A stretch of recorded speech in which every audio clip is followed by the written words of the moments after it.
আসসালামু আলাইকুম। শুরু করছি প্রণয়ের অমলকাব্য উপন্যাসের পর্ব ৭। লেখক DRM সোহাগ, পাঠিকা জাহরা সুলতানা। শুদ্ধ চোখ বড় বড় করে তাকালো মায়রার দিকে। কি সাংঘাতিক মেয়ে, কন্টিনিউয়াসলি ইরফানকে পাগল বলে যাচ্ছে, আবার তাকে পামও দিচ্ছে যেন বাঁচিয়ে দেয়। শুদ্ধ মনে মনে হাসলো। কোন বুড়োর বউ এই মেয়ে? তার তো দুঃখ হচ্ছে বুড়োর জন্য। ভাবনা রেখেই ইরফানের হাত ধরে বলে, আরে বাচ্চা মেয়ে, ছেড়ে দে। ইরফান মায়রার হাত ছাড়ল ঠিকই, কিন্তু আবারও মায়রাকে ধরতে গেলে মায়রা দ্রুত বসা থেকে উঠে এক দৌড় দেয়। ছাড়া পেয়েছে 1 সেকেন্ডের জন্য, সেই সুযোগ কাজে লাগাবে না? কোনো দিকে না তাকিয়ে এক দৌড়ে বাইরে বেরিয়ে যায়। ইরফানের হাত ফসকে যায়। মায়রা ততক্ষণে রেস্টুরেন্টের বাইরে চলে গিয়েছে।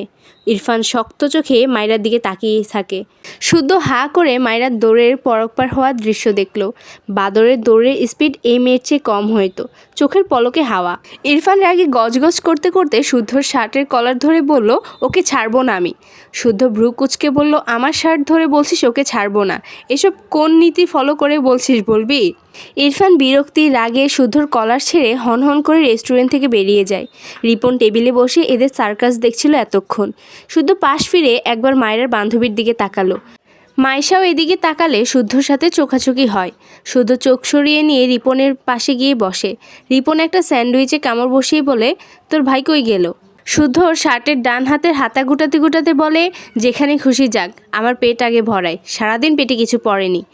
রিপন অপর পাশে খেয়াল করলে দেখল সেই মেয়ের দুই বান্ধবীর মাঝে একজন শুদ্ধর দিকে তাকিয়ে আছে তো আছেই। রিপন মিটিমিটি হেসে বলল, আই থিঙ্ক তোকে দেখে একজন ক্রাশ খাইছে মামা। শুদ্ধ বিরক্ত হয়ে বলে, খেতে দে।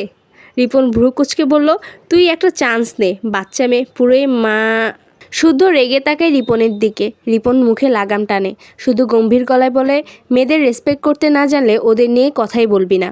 রিপন বোঝানোর সুরে বলে, আরে আমি তো তোর ভালোর জন্যই বলছি, নেগেটিভ মিন করে কিছু বলিনি। শুধু খেতে খেতে বলে, তোকে চেনা আছে, নতুন না, আর আমাকে এসবে জড়াবি না, সময় মতো সোজা বিয়ে করে নিব। রিপন ভ্রু কুচকে কিছু বলার আগে শুদ্ধ আবারও বলে, আনসার পাবি না, তাই চুপচাপ খেয়ে নে, আমাকেও খেতে দে। রিপন আর কিছু বলল না। মায়রা রেস্টুরেন্ট থেকে দৌড়ে বের হয়ে দেখে তারেক নেওয়াজ রেস্টুরেন্টের ভেতর ঢুকছে। মায়রা দ্রুত তার শ্বশুরের হাত ধরে বলে, বাবা আমাদের কথা শেষ, বাড়ি চলুন। তারেক নেওয়াজ কিছু বলার আগে মায়রা নিজেই টেনে নিয়ে যায় তার শ্বশুরকে।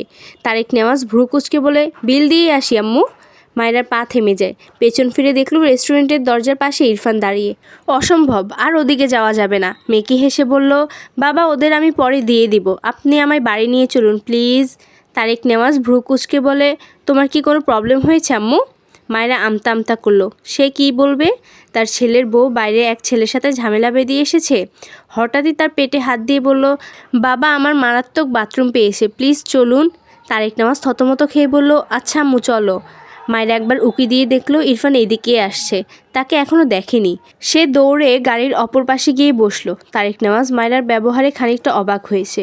মেয়েটা বেশ চঞ্চল, গ্রামের মেয়ে একটু একটু এমন হয়, তবে মায়রা কয়েক ধাপ এগিয়ে মনে হলো।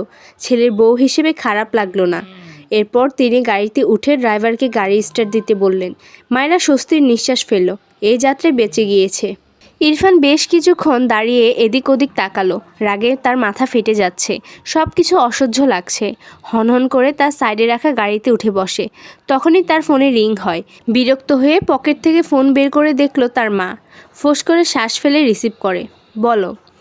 এপাশ থেকে রুমা নেওয়াজ বলে, তোমার খালামণি এসেছে, বাসায় এসো। ইরফান বেশ কিছুক্ষণ চুপ থাকে, কোনো আনসার করে না।